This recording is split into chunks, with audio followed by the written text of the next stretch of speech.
Hello hi friends, అందరికీ నమస్కారం. అందరూ ఎలా ఉన్నారు, ఏం చేస్తున్నారు? అందరూ ఆరోగ్యంగా మంచిగా ఉండాలని మనస్ఫూర్తిగా దేవుణ్ణి కోరుకుంటున్నాను. అందులో నేను ఉండాలి. ఒకటే వీడియోలో అన్నపగింజలు కూరగాయ కలిపి ఫ్రై చేశాను. ఆ తర్వాత వచ్చేసి ఎండు మిరపకాయలతోటి పులుసు కూడా పిసికాను. చాలా సింపుల్గా ఈజీగా చేసుకోవచ్చు. వీడియో చూసే ముందు ఎక్కడ స్లిప్ చేయకుండా ఫస్ట్ నుంచి లాస్ట్ వరకు చూడండి. చాలా మంచిగా ఉంటుంది.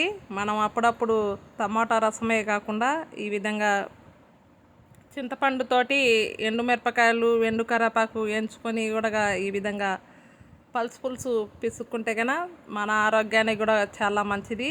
ఈ విధంగా ఫ్రై చేసుకునేప్పుడు మనం ఇట్లా ఈ విధంగా పులుసు రసం వేసుకొని తిన్నా కానీ టేస్ట్ అనేది మరింత కమ్మగా ఉంటుంది. మీరు కూడా ఈ విధంగా చేసుకొని తిని ఎలా ఉందో కామెంట్ బాక్స్లో కామెంట్ పెట్టండి. నా ఛానల్ను సబ్స్క్రైబ్ చేసుకొని వాళ్ళు ఉంటే కనుక please subscribe to my channel. Video చూసే ముందు ఒక చిన్న లైక్ అయితే కొట్టండి. మీరు లైక్ కొట్టడం వల్ల మరికొందరికి నా వీడియోస్ అనేది వెళ్తాయి. చాలా ఈ విధంగా చేసుకుంటే కనుక మన ఇంట్లో చిన్నపిల్లల నుంచి పెద్దవాళ్ళ వరకు మంచిగా తినేస్తారు. ఇప్పుడు వీడియోలోకి వెళ్దాం. నేను ఆనపగింజలు ఒక కప్పు ఒలిచి పెట్టేసుకున్నాను.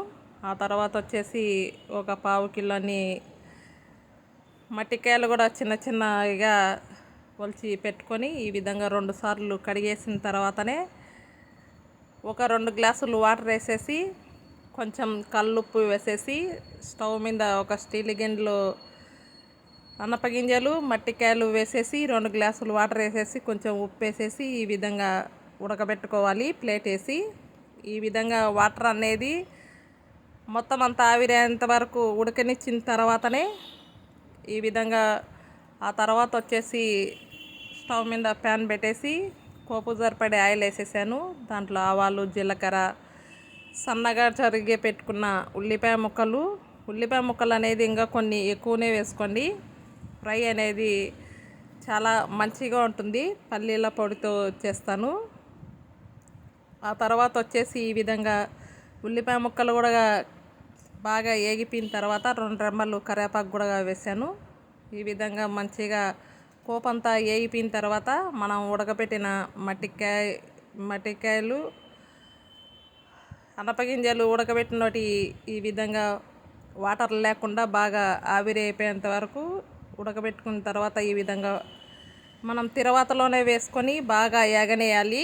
అన్నపగింజలు మట్టికాయ ముక్కలు 2 ఏగనిచ్చిన తర్వాతనే మనం పొడి అనేది చల్లుకుంటే కనుక చాలా మంచిగా ఉంటుందన్నమాట. ఈ విధంగా మొత్తం అంతా దానికి తడి అంతా పోయి బాగా గింజలు మట్టికాయలు మంచిగా ఏగిన తర్వాతనే ఇప్పుడు వేయించి పెట్టుకున్న పల్లీలు ఆ తర్వాత వచ్చేసి 1 టేబుల్ స్పూను కారం అనేది వేసేస్తున్నాను. నేను పొట్టుతోనే పల్లీలు కూడా వేసేసాను. ఆ తర్వాత వచ్చేసి కొంచెం ఉప్పు అనేది టేస్ట్ తగ్గట్టు ఉప్పు వేసేస్తున్నాను.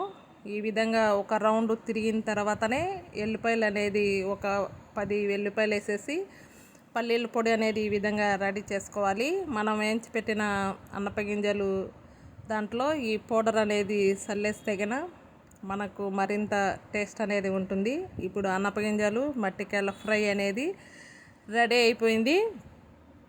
ఈ విధంగా పల్లీల పొడి చల్లేసి మనం వేడి అన్నంలోకి కానీ రాగి సంగట్లోకి కానీ చపాతీలోకి కానీ పెట్టుకుంటే కనుక చాలా మంచిగా ఉంటుంది.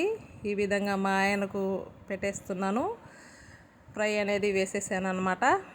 ఆ తర్వాత వచ్చేసి ఒక నిమ్మకాయ సైజ్ అంత చింతపండు అనేది ఒక 2 సార్లు కడిగేసిన తర్వాత నానబెట్టి పెట్టుకున్నాను. ఆ తర్వాత వచ్చేసి స్టవ్ మీద ప్యాన్ పెట్టేసి ఒక 3-4 రెమ్మలు కరివేపాకు ఎండిన కరివేపాకు ఒక 7-8 ఎండుమిర్చి ఈ విధంగా దోరగా ఏగనియాలి. నిప్పులు ఉన్నా కానీ అగ్గి నిప్పుల మీద కూడా కాల్చుకొని పులుసు బిసుకున్నా కానీ చాలా మంచిగా ఉంటుంది. మనకు అగ్గి నిప్పులు ఇప్పుడు దొరకవు కాబట్టి నేను ప్యాన్లో వేసేసి ఈ విధంగా దోరగా ఏగనిచ్చాను. ఇప్పుడు ఆ ఏగేతలకి చింతపండు అనేది బాగా నానిపోయింది. మనం టేస్ట్ తగ్గట్టు కల్లుప్పు అనేది వేసేసాను. ఆ తర్వాత వచ్చేసి మనం వేయించి పెట్టుకున్న కరివేపాకు, ఎండుమిరపకాయలు ఈ విధంగా నలిపేసి వేసేస్తున్నాను అన్నమాట. వేసేసి మొత్తం అన్నీ వేసేసినాకనే ఈ విధంగా మనం రుబ్బు పప్పు రుద్దుకుండే కట్టెతోటి ఈ విధంగా రుబ్బేసుకోవాలన్నమాట. ఫస్ట్ కొందరికి చేయి మంట అనేది లేస్తుంది. ఈ విధంగా రుబ్బేసిన తర్వాతనే మనం దాంట్లో వాటర్ వేసేసి, మనం చింతపండు నానబెట్టిన వాటర్ దాంట్లో వేసేసి ఈ విధంగా ఎండుమిరపకాయ తొక్కలు, చింతపండు ఇవన్నీ పిప్పులు అనేది పక్కకు తీసేసుకోవాలి. మనకు ఎండుమిరపకాయ గింజలు కూడా దాంట్లోనే ఉంటాయి కాబట్టి ఈ విధంగా పులుసు అనేది చేసుకోండి. చాలా మంచిగా ఉంటుంది, పుల్ల పుల్లగా, కారం కారంగా. మనకు 10 నిమిషాలలో పులుసు అనేది రెడీ చేసుకోవచ్చు. ఈ విధంగా ఎండుమిరపకాయలతోటి మీరు కూడా ఈ విధంగా పులుసు చేసుకొని తిని ఎలా ఉందో కామెంట్ బాక్స్లో కామెంట్ పెట్టండి. ఈ విధంగా నేను చింతపండు తొక్క, ఎండుమిరపకాయలు మొత్తం అంతా పిసికి పక్కకు తీసేసాను. ఇంకా మనకు ఉప్పు సరిపోకంటే కన్నా చూసి వేసుకోండి.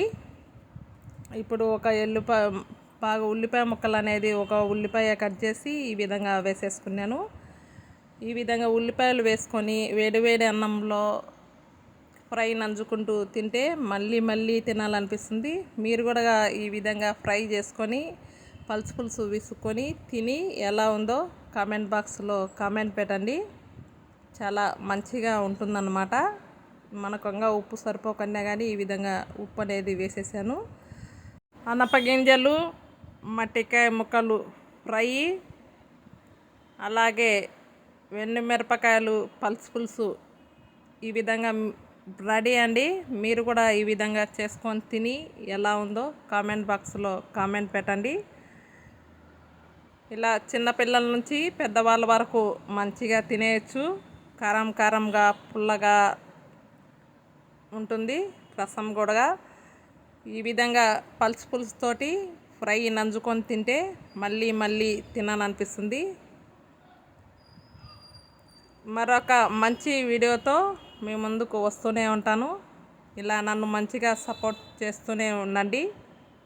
మీ సపోర్ట్ వల్లనే ఇంకా ముందుకనేది వెళ్తాను. మీరు కూడా ఈ విధంగా చేసుకొని తిని ఎలా ఉందో కామెంట్ బాక్స్లో కామెంట్ పెట్టండి. మరొక మంచి వీడియోతో మీ ముందుకు వస్తాను. Thank you for watching. Bye అండి.